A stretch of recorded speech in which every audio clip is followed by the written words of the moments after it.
지금 이 순간 당신의 스마트폰 화면에 찍힌 애는 시세는 거짓말을 하고 있습니다. 숫자는 조용하고 차트는 평온해 보이죠. 그런데 그 화면 너머, 수면 아래에서는 지금 이 순간에도 국가 단위의 거대한 손들이 실물 은을 닥치는 대로 쓸어 담고 있습니다. 중국은 창고째로 빼가고 있고 미국 펜타곤은 천문학적인 예산을 퍼부으며 전략 물자 확보에 나섰습니다. 그들이 조용히 움직이는 동안 대부분의 개인 투자자들은 아직도 뉴스를 기다리고 있죠. 하지만 뉴스가 터질 때는 이미 늦습니다. 오늘 이 거대한 부의 이동이 왜 시작됐는지, 그리고 당신이 지금 무엇을 해야 하는지 낱낱이 파헤쳐 드리겠습니다. 잠깐, 지금 뉴욕 시장에서 은 한 온스가 80달러대에 거래되고 있는 거 알고 계시죠? 그런데 같은 시각 중국 상하이 실물 시장에서는 똑같은 은 한 온스가 110달러, 심지어 120달러를 훌쩍 넘긴 가격에 팔리고 있습니다. 무려 30% 이상의 프리미엄이 붙어 있는 겁니다. 이게 단순한 시장 차이처럼 보이시나요? 절대 아닙니다. 이건 뉴욕의 가격이 실물과는 아무 상관없는 철저하게 조작된 숫자라는 걸 의미하는 겁니다. 생각해 보세요. 같은 물건인데 한쪽은 80달러, 다른 쪽은 120달러라면 어떤 일이 벌어질까요? 똑똑한 자본은 당연히 싼 쪽에서 사서 비싼 쪽에 팝니다. 그리고 지금 그 역할을 하고 있는 게 바로 중국 세력입니다. 서구권 개인 투자자들이 80달러짜리 종이 가격만 보고 별거 없네 하며 물량을 던지는 순간 그 음은 실물로 전환되어 상하이 창고로 고스란히 빨려 들어가고 있는 겁니다. 한번 동양권 금고로 넘어간 은은 다시 시장으로 돌아오지 않습니다. 영구적으로 사라지는 거죠. 이 가격 괴리가 무서운 이유는 또 있습니다. ETF나 선물로 은에 투자하고 있는 분들, 지금 화면에 은 보유 중이라고 떠 있다고 안심하고 계신 건 아니죠? 종이에 적힌 숫자와 실제 창고에 쌓인 금속 덩어리는 완전히 다른 겁니다. 실물 수요가 폭발하는 순간 종이는 종이일 뿐이라는 걸 뼈저리게 깨닫게 됩니다. 지금 이 가격 괴리는 기존 금융 시스템이 실물 수요를 더 이상 감당하지 못하고 있다는 강력한 신호입니다. 댐에 균열이 생겼고 그 균열은 지금 이 순간에도 커지고 있습니다. 지금까지 은을 어떻게 바라보셨나요? 연준이 금리를 내리면 오르고 달러가 강해지면 내리는 그런 귀금속 중 하나로 생각하셨다면 지금 당장 그 프레임을 깨야 합니다. 파월 의장이 뭐라고 말하든 금리가 오르든 내리든 그게 더 이상 은값의 핵심 변수가 아닌 시대가 됐거든요. 은은 이미 다른 차원의 게임판으로 이동했습니다. 현대 사회에서 은은 미사일 유도 장치에 들어가고 첨단 반도체 회로를 잇고 적에도 위성 통신 장비를 작동시키는 핵심 소재입니다. 단순한 귀금속이 아니라 국가 안보와 직결된 전략 물자로 격상된 겁니다. 미중 패권 전쟁의 최전선에서 은은 상대방의 첨단 산업 숨통을 끊을 수 있는 카드로 쓰이고 있습니다. 이건 투자 논리가 아니라 생존을 건 안보 논리입니다. 석유를 생각해 보세요. 1970년대 오일 쇼크 때 석유를 단순한 연료로만 봤던 나라들은 속절없이 무너졌습니다.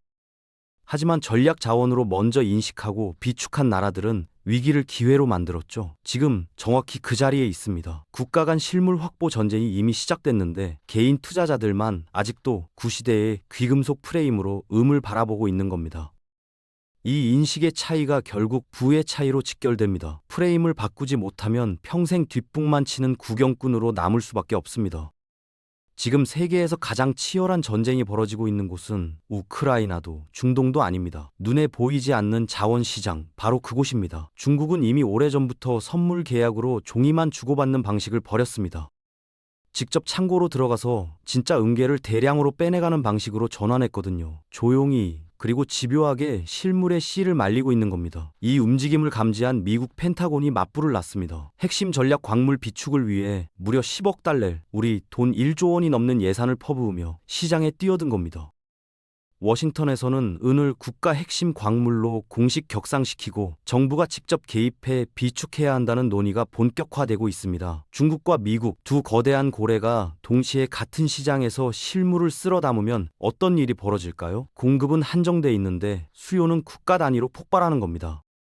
개인이 살 수 있는 물량은 순식간에 사라집니다. 두 강대국이 패권을 걸고 은을 확보하는 전쟁에서 개인 투자자에게 주어진 시간은 생각보다 훨씬 짧습니다. 미사일 한 발이 발사되는 순간 수백 온스의 은이 함께 소모됩니다. 전투기가 레이더를 켜고 위성이 신호를 주고받고 유도 장치가 목표물을 추적하는 그 모든 과정에 은이 들어갑니다. 은은 지구상에 존재하는 금속 중 전기 전도성이 가장 높거든요. 구리로 대체하면 효율이 떨어지고 금으로 대체하면 비용이 폭발합니다. 결국 은이 아니면 안 되는 겁니다. 미국 국방부의 군사 시스템은 연간 1,300조 원이 넘는 예산으로 굴러갑니다. 그 거대한 기계의 혈액이 바로 은입니다. 혈액이 끊기면 사람이 죽듯 은 공급이 끊기면 미국의 군사 패권도 멈춥니다. 펜타곤이 가격표를 보지 않고 은을 사들이는 이유가 바로 여기 있습니다. 자산을 불리려는 게 아니라 국가의 생존을 지키기 위한 행동인 겁니다. 공급망이 무너지는 순간 실물이 없는 투자자는 무방비 상태가 됩니다. 종이는 종이일 뿐 진짜 위기가 왔을 때 당신을 지켜주는 건 실제로 손에 쥔 금속 덩어리입니다. 군사 강대국들이 이미 실물 확보에 사활을 걸고 있는 지금 개인도 같은 방향을 바라봐야 할 때입니다. 태양광 업계가 몇 년 전부터 큰 소리를 쳤습니다. 패널 하나담은 사용량을 획기적으로 줄이는 기술을 개발했다고요. 그런데 실제로 어떻게 됐을까요? 최신 고효율 패널인 탑커 HJT 방식은 기존보다 은이 오히려 50%나 더 들어갑니다. 기술이 진보할수록 은을 더 갈구하는 역설이 벌어지고 있는 겁니다. 태양광에서 겨우 아낀 소량에마저 이번엔 AI가 통째로 삼켜버리고 있습니다. 엔비디아 칩이 팔릴 때마다, 구글과 마이크로소프트가 데이터 센터를 한동씩 지을 때마다 AI 서버용 고성능 커넥터에 들어가는 은 수요가 일반 PC 대비 수십 배씩 폭증하고 있거든요. AI 혁명이 거세질수록 은의 수요는 한계를 모르고 치솟는 구조입니다. 글로벌 은 시장은 현재 6년 연속 공급 부족 상태입니다. 새 광산을 개발해 생산량을 늘리는 데는 최소 10년이 걸립니다. 수요는 AI와 태양광이 동시에 끌어올리는데 공급은 제자리 걸음인 겁니다. 이 구조적 불균형이 해소되는 방법은 결국 하나입니다. 가격이 폭발적으로 오르는 것뿐입니다. 수요는 폭발하고 공급은 바닥을 긁는데 왜 가격은 여전히 80달러대에 머물고 있을까요? 답은 JP모건 같은 거대 투자 은행들의 공매도에 있습니다. 이들은 시장에 막대한 숏 포지션을 쌓아 올리며 가격이 오르려 할 때마다 인위적으로 눌러버립니다. 댐을 쌓아서 물이 넘치지 못하게 막고 있는 겁니다.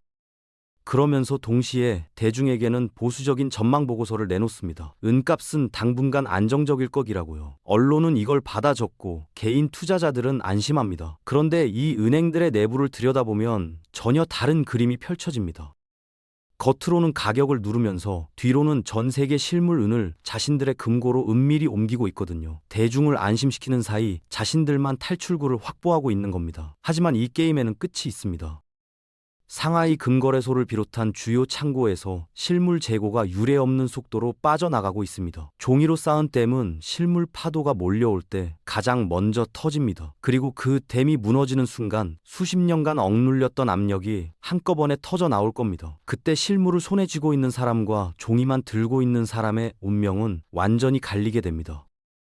2026년 2월 현재 금값은 5,100달러를 돌파했습니다. 그런데 은은 고작 85달러대입니다. 금과 은의 가격 비율, GSR이 60 수준이라는 뜻인데요. 역사적으로 이 비율이 60을 넘으면 은이 극단적으로 저평가된 상태라는 강력한 신호입니다. 역사를 보면 패턴이 있습니다.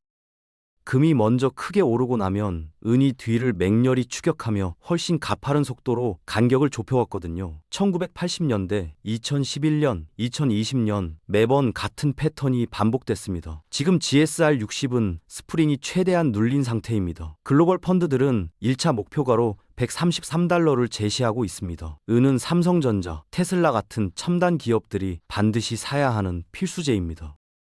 가격이 2배, 3배가 올라도 울며 겨자 먹기로 살 수밖에 없는 소재입니다. 부르는 게 값이 되는 상황, 그 시작점에 우리가 서 있습니다. 지정학적 위기가 터지고 공급망이 흔들리는 순간 가장 먼저 증발하는 게 뭔지 아십니까? 디지털 숫자입니다. 전기가 끊기고 서버가 멈추면 비트코인도 ETF도 화면 속 숫자도 전부 사라집니다. 그때 살아남는 건 손에 직접 쥔 실물뿐입니다. 은이 단순한 투자 수단이 아니라 생존 자산인 이유가 바로 여기 있습니다. 폭등의 골든타임은 뉴스가 터진 다음이 아닙니다. 상하이 프리미엄이 20에서 30% 이상 벌어지는 지금 이 순간이 바로 그 타이밍입니다. 뉴스가 나올 때는 이미 늦었다는 걸 명심하세요. 실물을 직접 살 때는 디자인이 예쁜 기념 은화나 브랜드 프리미엄이 붙은 제품은 피하세요. 그램당 단가가 가장 낮은 산업용 실버바가 가장 효율적입니다. 지금은 수집의 영역이 아닙니다. 최대한 싼 가격에 최대한 많은 무게를 확보하는 것, 그게 전부입니다. 투자에서 가장 중요한 건 언제 사느냐가 아니라 언제 파느냐입니다. 출구 전략 없이 들어가면 결국 고점에서 물리는 개미가 됩니다. 기준은 GSR입니다. 금과 은의 비율이 40 수준까지 내려오면 그때가 미련 없이 정리할 타이밍입니다. 남들이 광기에 취해 더 오를 거라고 달려드는 그 순간 조용히 출구로 빠져나오는 사람이 진짜 승자입니다. 2026년 하반기를 주목해야 합니다. 미 국방부의 전략 광물 비축 예산이 본격적으로 집행되는 시점이거든요. 1차 폭등이 상하이 프리미엄에 의한 균열이었다면 2차 폭등은 미 정부라는 거대 고래가 시장에 본격 등장하면서 벌어지는 통제 불능 상태가 될 겁니다. 트리거가 당겨지기 전에 자리를 잡는 것, 그것만이 답입니다. 가난한 자들의 금, 오랫동안 은을 따라다닌 수식어입니다. 금을 살 돈이 없는 사람들이 차선책으로 집어드는 이 등 귀금속. 그런데 지금도 이 낡은 프레임으로 음을 바라보고 있다면 이미 거대한 기회를 놓치고 있는 겁니다. 석유를 생각해 보세요. 20세기 초만 해도 그냥 땅에서 나오는 검은 액체였습니다. 그런데 자동차와 산업이 발전하면서 석유 없이는 문명 자체가 멈추는 세상이 됐죠. 지금 은이 정확히 그 자리에 있습니다. AI, 태양광, 첨단 무기, 그 모든 것의 핵심에 은이 있습니다. 21세기의 석유가 된 겁니다. 세상이 여전히 은을 구시대적 귀금속으로 치부하는 지금, 이 인식의 괴리가 바로 우리가 잡아야 할 기회입니다. 준비 없는 자에게는 재앙이겠지만 진실을 알고 준비한 자에게는 인생을 바꾸는 단 한 번의 기회가 될 겁니다. 2026년 2월 신호는 이미 켜졌습니다. 당신의 화면 밖에서는 지금 이 순간에도 거대한 자본의 이동이 진행되고 있습니다. 조작된 가격에 속아 기회를 날려버릴 것인지 아니면 실물 자산의 가치를 깨닫고 파도에 올라탈 것인지 그 선택은 오직 본인의 몫입니다.